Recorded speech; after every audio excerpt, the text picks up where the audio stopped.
नमस्कार. श्री स्वामी समर्थ सर्वांना.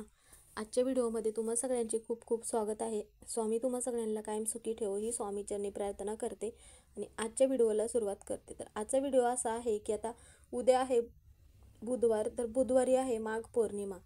तर माघ पौर्णिमा असल्यामुळे आपल्या घरामध्ये जर सतत दारिद्र्य येत असेल किंवा घरामध्ये सतत काय ना काय संकट येत असतील, विघ्न येत असतील, तर त्यावेळेस मग आपल्याला काय करायचं आहे, खास त्या व्यक्तीसाठी पण आपण उपाय करू शकतो किंवा मग संपूर्ण घरासाठी पण आपण उपाय करू शकतो. आता प्रत्येक वेळेस संकट येणार नाही हे तर आपण करू शकणारच नाही, पण त्या संकटाचा वेग मात्र आपण सेवा उपाय करून कमी करू शकतो. त्याचसाठी आजचा जो उपाय आहे तो उपाय कसा करायचा आहे आणि मग कधी करायचा आहे त्याबद्दलची माहिती आजच्या व्हिडिओमध्ये आपण घेणार आहोत. तर व्हिडिओ शेवटपर्यंत नक्की बघा. व्हिडिओ आवडला तर व्हिडिओला लाईक करा. आता आपल्या घरावरती म्हणा किंवा आपल्या मुलांबाळांवरती काय ना काय विघ्न येत असतात किंवा घरामध्ये काय ना काय संकट येत असतात, तर त्यावेळेस मग आपल्याला अंघोळीच्या पाण्यामध्ये काही वस्तू टाकायच्या आहेत, ज्यामुळे काय होईल की आपल्या घरामधील मुलांना म्हणा किंवा घरातील व्यक्तींवरती संकट येणार नाहीत. कारण की काय होतं की या महिन्यामधील जी पौर्णिमा आहे, तर ती पौर्णिमा या महिन्यात देवता स्वर्गातून पृथ्वीवर अवतरतात आणि मग गंगेच्या काठावरती राहतात. तर या शुभ प्रसंगी माघ मेळा आणि कुंभमेळा पण भरला जातो, जिथे मग शेकडो भाविक गंगेमध्ये पवित्र स्नान करण्यासाठी आणि माघी पौर्णिमेच्या पवित्र आत्म्याचा आनंद घेण्यासाठी जात असतात. तर आता तिथे जाणं प्रत्येकांना शक्य होत नाही, त्यामुळे मग आपल्याला घरीच ज्यावेळेस आपण स्नान करतो त्यावेळेस मग त्या अंघोळीच्या पाण्यामध्ये काही वस्तू मग टाकायच्या आहेत, ज्यामुळे काय होतं की त्या व्यक्तीवरती जे संकट येत असतात तर ते संकट येण्याचा वेग कमी होऊ शकतो आणि मग आपल्या घरातील दारिद्र्य कमी होण्यास मदत होते. तर आता पौर्णिमा हा महिन्यातून एकदा साजरा केला जाणारा सर्वात शुभ दिवसांपैकी एक मानला जातो, कारण की हिंदू धर्मामध्ये पौर्णिमेला मोठे धार्मिक आणि आध्यात्मिक महत्त्व दिले जाते. कारण की हा दिवस भगवान विष्णूंची पूजा करण्यासाठी समर्पित केला जातो, कारण की या दिवशी सत्यनारायण देवांची पूजा केली जाते आणि काही जण आजच्या दिवशी पौर्णिमेचा उपवास पण करतात.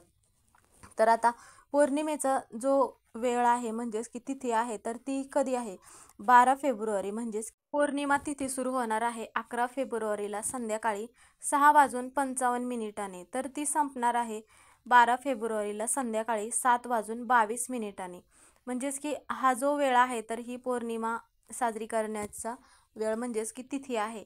तर मग ह्या वेळेमध्ये आपण विविध पूजा विधी करण्यासाठी हा दिवस मग सर्वात शुभ मानला जातो.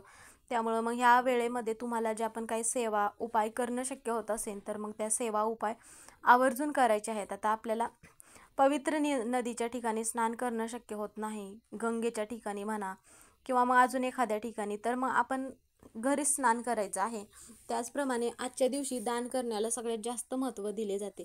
तर मग दान करण्यासाठी मग आपण काय काय गोष्टी दान करू शकतो, तर आजच्या दिवशी तीळ आणि काळे तीळ पण आपण दान करू शकतो. जर आता तुम्हाला एखाद्या गरजू व्यक्तींना दान करायचं आहे तर मग तुम्ही काळे तीळ पण दान करू शकता किंवा मग मंदिरामध्ये तुम्ही मंदिरात दान करू शकता तीळ. आणि मग कपडे कपडे पण तुम्ही एखाद्या व्यक्तीला तुमच्या परिस्थितीनुसार तुम्ही मग शक्य होत असेल तर दान करायचं आहे. तुम्हाला काहीच शक्य झालं नाही तर मग तुम्ही काहीतरी पदार्थ बनवायचा आहे आणि मंदिराच्या बाहेर जे बसतात त्यांना मग तुम्ही पदार्थ दान करायचा आहे किंवा मग फळ वगैरे तुम्ही देऊ शकता, कारण की ते पण मग अन्नपदार्थामध्ये येतं. म्हणजे जे पण काय तुम्ही वस्तू द्याल ती वस्तू एखाद्याच्या मुखामधून खाऊन झाल्यानंतर तो आशीर्वाद आपल्याला चांगलाच मिळतो. त्यामुळे मग काही पण दान करण्याला सगळ्यात जास्त महत्त्व दिले जाते, कारण की दान केल्यामुळे आपल्या घरामध्ये कधीच कोणत्या गोष्टींची कमतरता भासत नाही. त्यामुळे मग दान करण्याला सगळ्यात जास्त महत्त्व आहे. तर आपल्याला अंघोळीच्या पाण्यामध्ये ज्या वस्तू टाकायच्या आहेत, तर सकाळी लवकर उठल्यानंतर काय करायचं आहे, ज्यावेळेस आपण घराबाहेर, आता प्रत्येक महिला म्हणा किंवा घराबाहेर पाणी शिंपडतच असतात. आता गावी असेल किंवा शहरी भागात जरी असेल, फरशी जरी असेल तरी पण मग पाणी वगैरे शिंपडतातच. पाणी शिंपडत असताना काय करायचं आहे, नकारात्मकता निघून जाण्यासाठी त्या पाण्यामध्ये तुम्ही मग गोमूत्र टाकू शकता. म्हणजेच काय होतं की घराबाहेरची नकारात्मकता निघून जाते. आपण इतर दिवशी जे पाणी शिंपडतो त्यावेळेस मग काहीच टाकत नाही. पौर्णिमा अमावस्या आल्यानंतर ह्या ज्या अशा गोष्टी आहेत, तर अशा गोष्टी आपण केल्यामुळे काय होतं की घरामध्ये माता लक्ष्मी टिकून राहते. त्यामुळे मग पौर्णिमेच्या दिवशी पाणी शिंपडत असताना ही एक वस्तू आवर्जून टाकायची आहे. त्यानंतर ज्यावेळेस घरामधील एखादी व्यक्ती आहे की सतत त्या व्यक्तीवरती विघ्न येत असतात, काय ना काय संकट येत असतात किंवा त्या व्यक्तीचं काही काम होत नाही किंवा घरामध्ये पैसा टिकून राहत नाही, दारिद्र्यता आहे, ती व्यक्ती मग खूप कष्ट करते पण घरात पैसा येतो पण कुठे खर्च होतो ते समजत नाही. तर त्यावेळेस काय करायचं आहे, मग खास त्या व्यक्तीसाठी हा उपाय करायचा आहे. ज्यावेळेस ती व्यक्ती आंघोळीसाठी जाणार असेल तर त्या व्यक्तीच्या आंघोळीच्या पाण्यामध्ये 2 थेंब गंगाजल टाकायचं आहे आणि मग नंतर काय करायचं आहे, हळद आणि थोडंसं कच्चं दूध घ्यायचं आहे, ते एकत्र करायचं आहे आणि मग त्याचं मिश्रण मग त्या व्यक्तीला द्यायचं आहे अंगाला लावण्यासाठी. आणि मग स्नान करत असताना मंत्र म्हणायचा आहे, गंगेचं यमुनेचं गोदावरी सरस्वती नर्मदे सिंधू कावेरी जलस्मित सान्निध्य कुरु. तर असा मंत्र म्हटल्यामुळे काय होतं की आपल्याला मग एखाद्या तीर्थ ठिकाणी स्नान करण्याचं पुण्य आपल्याला लाभतं. म्हणून मग आजच्या दिवशी खास त्या व्यक्तीला स्नान करत असताना असा हा मंत्र म्हणायला सांगायचा आहे आणि मग ह्या ज्या गोष्टी आहेत तर ह्या आवर्जून त्या पाण्यामध्ये टाकायच्या आहेत. आणि जर त्या व्यक्तीला सतत नोकरीमध्ये अडथळे येत असतील तर त्यावेळेस काय करायचं आहे, तर खास त्या व्यक्तीसाठी मग आंघोळीच्या पाण्यामध्ये 2 थेंब मध टाकायचं आहे. ज्यामुळे काय होतं की त्या व्यक्तीची नोकरीमध्ये प्रगती होते आणि मग ज्या पण काय अडचणी येत असतील तर त्या अडचणी दूर होतात आणि मग नोकरीत प्रगती झाल्यामुळे घरामधील ज्या पैशाच्या अडचणी आहेत तर मग त्या पण दूर होते.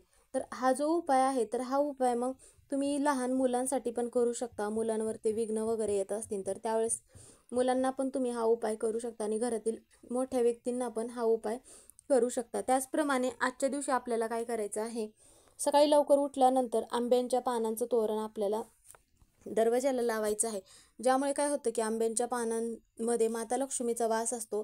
घरामध्ये जर पैशाच्या अडचणी निर्माण होत असतील तर त्यावेळेस आंब्यांच्या पानं ही सगळ्यात जास्त प्रिय असल्यामुळे माता लक्ष्मी आपल्या घरामध्ये टिकून राहत नाही आणि घरामध्ये कोणतीही विघ्न वगैरे घरातील व्यक्तींवरती येत नाही. त्यामुळे मग ही जी एक गोष्ट आहे तर ही एक गोष्ट आवर्जून करायची आहे आजच्या दिवशी. त्यावेळेस काय करायचं आहे, 11 आंब्याची पानं घ्यायची आहे आणि ते धुवून घ्यायचे आहेत आणि मग त्या प्रत्येक पानांवरती कुंकवाने स्वास्तिक काढायचं आहे आणि मग ते आंब्यांच्या पानांचं मग तोरण दरवाजाला लावायचं आहे. आणि नंतर काय करायचं आहे, आता पौर्णिमा असल्यामुळे पिंपळाच्या झाडाची पण पूजा करण्याला सगळ्यात जास्त महत्त्व दिले जाते. कारण की पिंपळाच्या झाडामध्ये भगवान श्रीकृष्णाचा वास असतो आणि मग सगळ्या देवी देवतांचा पण वास पिंपळाच्या झाडामध्ये असतो, माता लक्ष्मीचा पण. मग आपल्या घरामध्ये दारिद्र्य येत असेल तर मग पिंपळाच्या झाडाची पूजा केल्यामुळे पण आपल्या घरातील दारिद्र्य नष्ट होण्यास मदत होते. मग त्यावेळेस काय करायचं आहे, एक तांब्या भरून पाणी घ्यायचं आहे आणि त्या पाण्यामध्ये थोडीशी साखर आणि गंगाजल टाकायचं आहे आणि ते पाणी घेऊन पिंपळाच्या झाडाखाली जायचं आहे आणि तिथे गेल्यानंतर पिंपळाच्या झाडाला म्हणजेच की बुडाला ते पाणी अर्पण करायचं आहे. अर्पण करत असताना ओम नमो भगवते वासुदेवाय नमः असा मंत्र म्हणायचा आहे आणि त्यानंतर तिथे एक दिवा प्रज्वलित करायचा आहे आणि पिंपळाच्या झाडाला 11 प्रदक्षिणा घालायच्या आहेत. प्रदक्षिणा घालत असताना पण ओम नमो भगवते वासुदेवाय नमः असा मंत्र म्हणायचा आहे. यामुळे काय होते की भगवान विष्णू आणि माता लक्ष्मीची कृपा आपल्यावरती राहते आणि मग आजच्या दिवशी ह्या ज्या सेवा आहेत, हे जे उपाय आहेत तर आवर्जून करायचे आहेत, ज्यामुळे आपल्या घरातील दारिद्र्य नष्ट होते. तर आजचा व्हिडिओ हा इथेच संपला. व्हिडिओ कसा वाटला कमेंट करून नक्की सांगा. व्हिडिओ आवडला तर व्हिडिओला लाईक करा. चॅनलवर नवीन असेल तर चॅनलला सबस्क्राईब करा. धन्यवाद.